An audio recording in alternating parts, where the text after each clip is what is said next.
بسم اللہ الرحمن الرحیم۔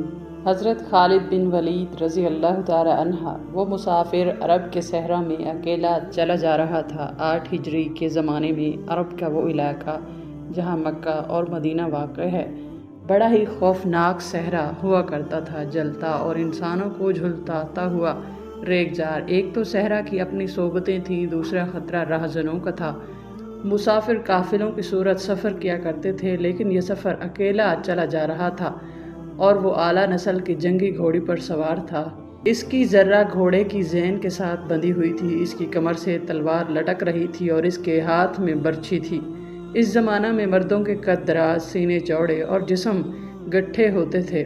یہ اکیلا مسافر بھی انہی مردوں میں سے تھا، لیکن جس سے اندازہ وہ گھوڑے کی پیٹھ پر بیٹھا تھا اس سے پتہ چلتا تھا کہ وہ شہ سوار اور وہ کوئی معمولی آدمی نہیں۔ اس کے چہرے پر خوف کا ہلکا سا بھی تاثر نہیں تھا کہ راہزن اسے لوٹ لیں گے، اس سے اتنی اچھی نسل کا گھوڑا چھین لیں گے اور اسے پیدل سفر کرنا پڑے گا۔ لیکن اس کے چہرے پر جو تاثر تھا وہ قدرتی نہیں تھا۔ وہ کچھ سوچ رہا تھا، یادوں سے دل بہلا رہا تھا یا کچھ یادوں کو ذہن میں دفن کرنے کی کوشش کر رہا تھا۔ آگے ایک گھاٹی آ گئی، گھوڑا چڑھتا چلا گیا، خاصی بلندی پر جا کر زمین ہموار ہوئی۔ سوار نے گھوڑا روک کر اسے گھمایا اور رکابوں پر کھڑے ہو کر پیچھے دیکھا۔ اسے مکہ نظر نہ آیا، مکہ افق کے نیچے چلا گیا تھا۔ ابو سلیمان اسے جیسے آواز سنائی دی، اب پیچھے نہ دیکھو، مکہ کو ذہن سے اتار دو، تم مرد میدان ہو، اپنے آپ کو 2 حصوں میں نہ کٹنے دو، اپنے فیصلے پر قائم رہو، تمہاری منزل مدینہ ہے۔ اس نے مکہ کی سمت سے نگاہیں ہٹا لیں، گھوڑے کا رخ مدینے کی طرف کیا اور باغ کو ہلکا سا جھٹکا دیا۔ گھوڑا اپنے سوار کے اشارے سمجھتا تھا۔ نپی تلی چال چل پڑا۔ سوار کی عمر 43 برس تھی، لیکن وہ اپنی عمر سے جوان لگتا تھا۔ سلیمان اس کے بیٹے کا نام تھا، اس کے باپ کا نام الولید تھا، لیکن سوار نے خالد بن ولید کے بجائے ابو سلیمان کہلانا زیادہ پسند کیا۔ اسے معلوم نہ تھا کہ تاریخ اسے خالد بن ولید کے نام سے یاد رکھے گی اور یہ نام اسلام کی عسکری روایت اور جذبے کا دوسرا نام بن جائے گا۔ مگر 43 برس کی عمر میں جب خالد مدینے کی طرف جا رہا تھا، اس وقت وہ مسلمان نہیں تھا۔ چھوٹی چھوٹی جھڑپوں کے علاوہ وہ مسلمانوں کے خلاف 2 بڑی جنگیں، جنگ احد اور جنگ خندق لڑ چکا تھا۔ جب رسول کریم صلی اللہ علیہ وآلہ وسلم پر 610 بروز سوموار پہلی وحی نازل ہوئی، اس وقت خالد کی عمر 24 سال تھی۔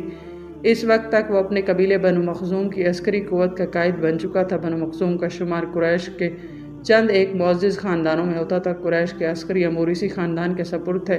قریش خالد کے باپ الولید کے احکام اور فیصلے مانتے تھے۔ 24 برس کی عمر میں یہ حیثیت خالد کو بھی حاصل ہو گئی تھی، مگر اس حیثیت کو ٹھکرا کر خالد ابو سلیمان مدینے کو جا رہا تھا۔ کبھی وہ محسوس کرتا جیسے اس کی ذات سے کوئی قوت اسے پیچھے کو گھسیٹ رہی ہو۔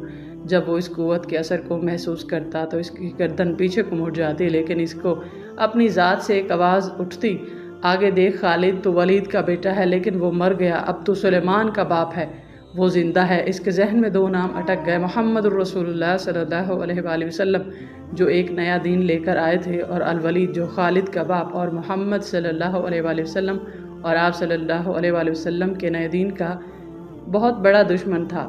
باپ یہ دشمنی ویسے کے طور پر خالد کے حوالے کر کے دنیا سے اٹھ گیا تھا۔ خالد کے گھوڑے نے پانی کی مشق پر اپنا آپ ہی رخ بدل لیا تھا۔ خالد نے ادھر دیکھا، اسے گول دائرے میں کھجوروں کے درخت اور صحرا کے جھاڑی نما درخت نظر آئے۔ گھوڑا ادھر ہی جا رہا تھا۔ نخلستان میں داخل ہو کر خالد گھوڑے سے کود گیا، امامہ اتار کر وہ پانی کے کنارے دونوں جانب ہو گیا۔ اس نے پانی چلو بھر بھر کر اپنے سر پر ڈالا اور 2-4 چھینٹے منہ پر پھینکے۔ اس کا گھوڑا پانی پی رہا تھا۔ خالد نے اس چشمے سے پانی پیا جو صرف انسانوں کے استعمال کے لیے تھا۔ یہ ایک چھوٹا سا جنگل تھا۔ خالد نے گھوڑے کی زین اتاری اور زین کے ساتھ بندھی ہوئی چھوٹی سی ایک دری کھول کر جھاڑی نما درخت کے جھنڈ تلے بچھائی اور لیٹ گئے۔ وہ تھک گیا تھا، تھوڑی دیر کے لیے سونا چاہتا تھا، مگر اس کے ذہن میں یادوں کا جو قافلہ چڑھ پڑا تھا وہ اسے سونے نہیں دے رہا تھا۔ اسے 7 سال کا ایک دن یاد آیا جبکہ اس کے عزیزوں نے محمد صلی اللہ علیہ وآلہ وسلم کو قتل کرنے کا منصوبہ بنایا تھا۔ اس منصوبے میں خالد کا باپ الولید پیش تھا۔ وہ ستمبر 622 کی ایک رات تھی۔ قریش نے رسول خدا صلی اللہ علیہ وآلہ وسلم کو سوتے میں قتل کرنے کے لیے ایک ایسے آدمی کو چنا تھا جو انسانوں کے روپ میں وحشی اور درندے تھے۔ خالد قریش کے سردار خاندان کا جوان تھا۔ اس وقت اس کی عمر 27 سال تھی۔ وہ حضور کے قتل کی سازش میں شریک تھا، لیکن وہ قتل کے لیے جانے والوں کا گروہ میں شامل نہیں تھا۔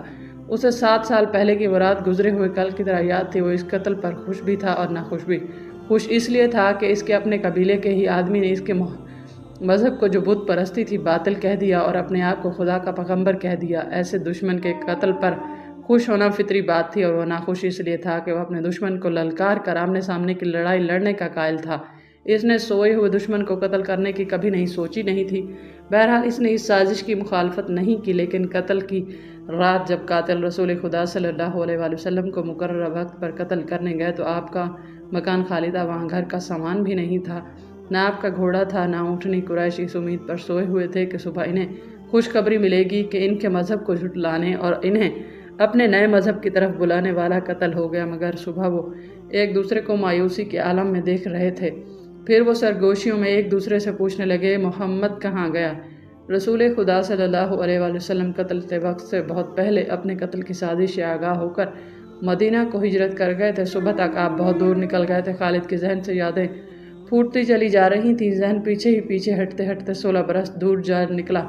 613 کی ایک شام رسول کریم صلی اللہ علیہ وآلہ وسلم نے قریش کے ایک چند سرکردہ افراد کو اپنے ہاں کھانے پر مدعو کیا۔ کھانے کے بعد رسول کریم نے اپنے مہمانوں سے کہا، اے بنی عبد المطلب، میں تمہارے سامنے جو تحفہ پیش کرنے لگا ہوں وہ عرب کا کوئی اور شخص پیش نہیں کر سکتا، اس لیے کہ اللہ نے مجھے منتخب کیا ہے۔ مجھے اللہ نے حکم دیا ہے کہ تمہیں ایک ایسے مذہب کی طرف بلاؤں جو تمہاری دنیا کے ساتھ ساتھ تمہاری عاقبت کو بھی آسودہ اور مسرور کر دے۔ اس طرح رسول اللہ صلی اللہ علیہ وآلہ وسلم پہلی وحی کے 3 سال بعد اپنے قریبی عزیزوں کو اسلام قبول کرنے کی دعوت دی۔ خالد اس محفل میں نہیں تھا، اس کا باپ مدعو تھا۔ اس نے خالد کو مذاق اڑانے کے انداز میں بتایا تھا کہ عبد المطلب کے پوتے محمد نے کہا ہے کہ وہ اللہ کا بھیجا ہوا نبی ہے۔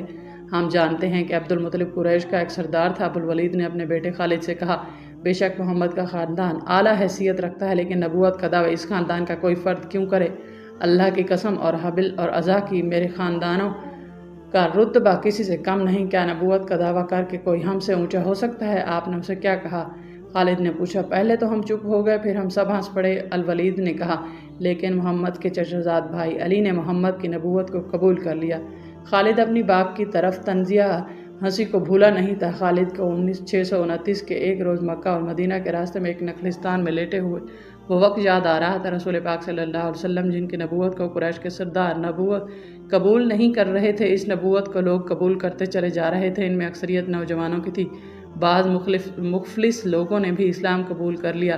اس سے نبی کریم صلی اللہ علیہ وآلہ وسلم کے حوصلے میں جان آ گئی اور آپ نے اسلام کی تبلیغ تیز کر دی۔ آپ صلی اللہ علیہ وآلہ وسلم بت پرستی کے خلاف تھے۔ مسلمان ان 360 بتوں کا مذاق اڑاتے تھے جو کعبہ کے اندر اور باہر رکھے ہوئے تھے۔ طلوع اسلام سے پہلے عرب ایک خدا کو مانتے تھے اور پوجتے ان بتوں کو تھے۔ انہیں وہ دیویاں اور دیوتا کہتے اور انہیں اللہ کے بیٹے اور بیٹیاں مانتے تھے۔ وہ ہر بات میں اللہ کی قسم کھاتے تھے۔ قریش نے دیکھا کہ محمد صلی اللہ علیہ وآلہ وسلم جس دین کا انہوں نے مذاق اڑایا تھا وہ مقبول ہوتا جا رہا ہے، تو انہوں نے آپ صلی اللہ علیہ وآلہ وسلم کی تبلیغی سرگرمیوں کے خلاف محاذ بنا لیا اور مسلمانوں کا جینا حرام کر دیا۔ خالد کو یاد آ رہا تھا کہ اس نے اللہ کے رسول کو گلیوں اور بازاروں میں لوگوں کو اکٹھا کر کر کے انہیں اسلام قبول کرنے کی دعوت دیتے اور بتاتے دیکھا کہ بت انہیں نہ فائدہ دے سکتے ہیں نہ نقصان۔ عبادت کے لائق صرف اللہ ہے جو وحدہ لا شریک ہے۔ رسول خدا صلی اللہ علیہ وآلہ وسلم کی مخالفت کے قائد قریش کے 4 سردار تھے۔ ایک تو خالد کا باپ الولید تھا، دوسرا نبی کریم کا اپنا چاچا ابو لہب تھا، تیسرا ابو سفیان اور چوتھا ابو الحکم تھا جو خالد کا چچا زاد بھائی تھا۔ مسلمانوں پر سب سے زیادہ ظلم و تشدد اسی شخص نے کیا تھا۔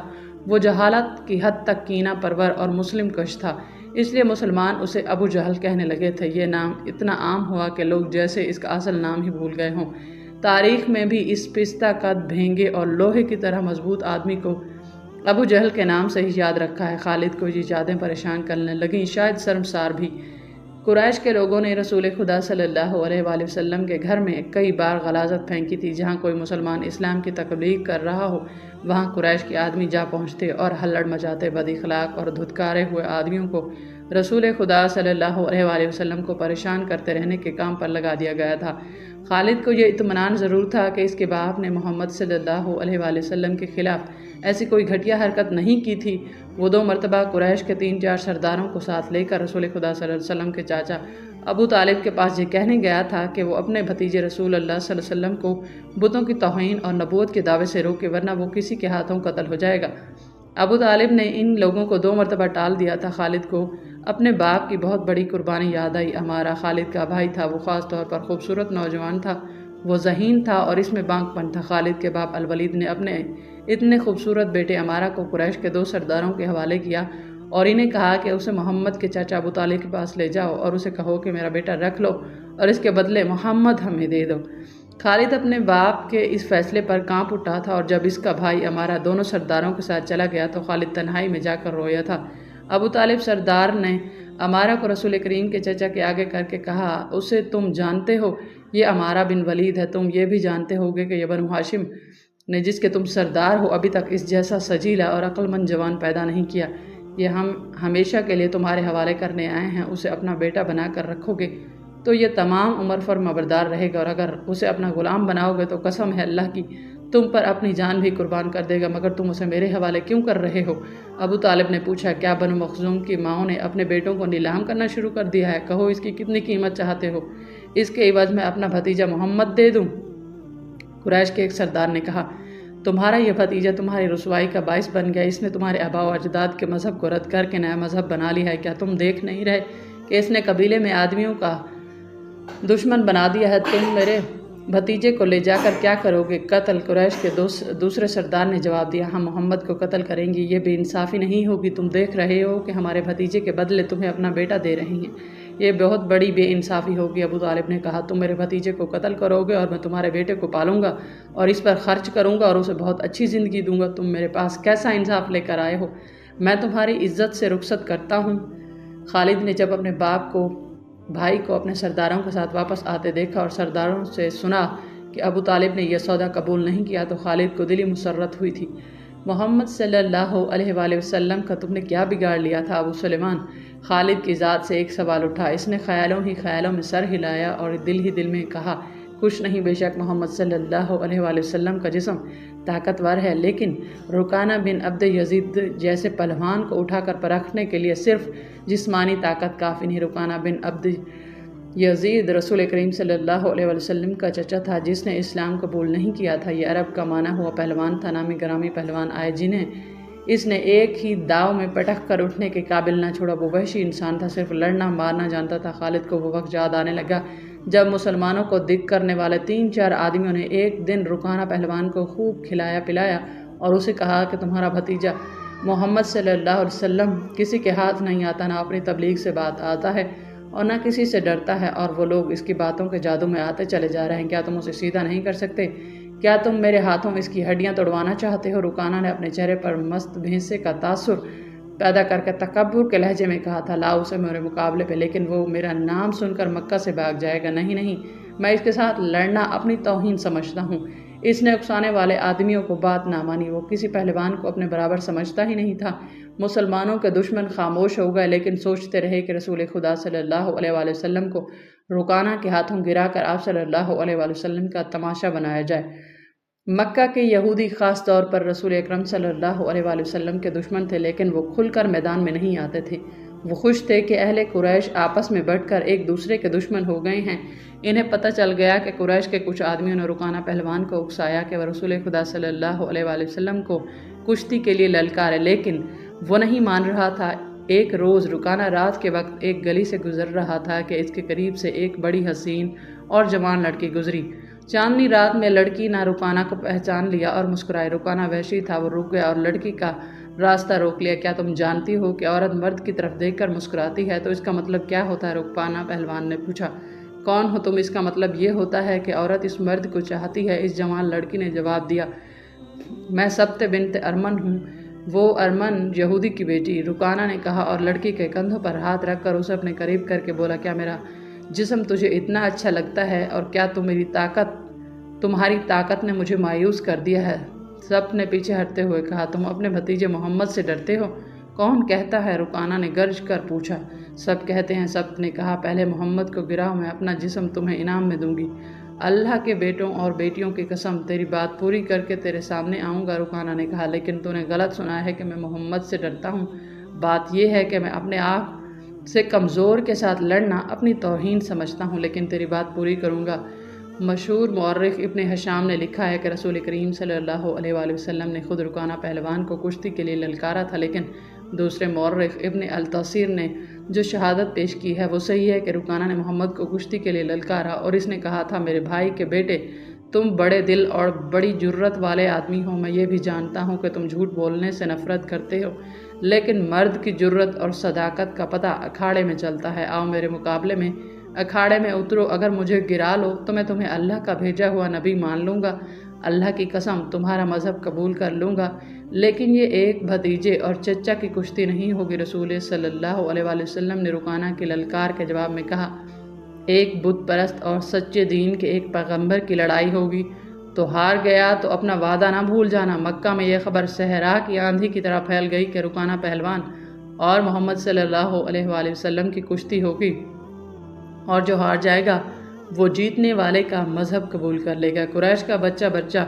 مرد و زن اور یہودی ہجوم کر کے آ گئے۔ مسلمانوں کی تعداد بہت تھوڑی تھی، وہ تلواروں اور برچھیوں سے مسلح ہو کر آئے، کیونکہ انہیں خطرہ محسوس ہو رہا تھا کہ قریش کشتی کو بہانہ بنا کر رسول خدا صلی اللہ علیہ وآلہ وسلم کو قتل کر دیں گے۔ عرب کا سب سے زیادہ طاقتور اور وحشی پہلوان رکانہ عرب کا سب سے زیادہ طاقتور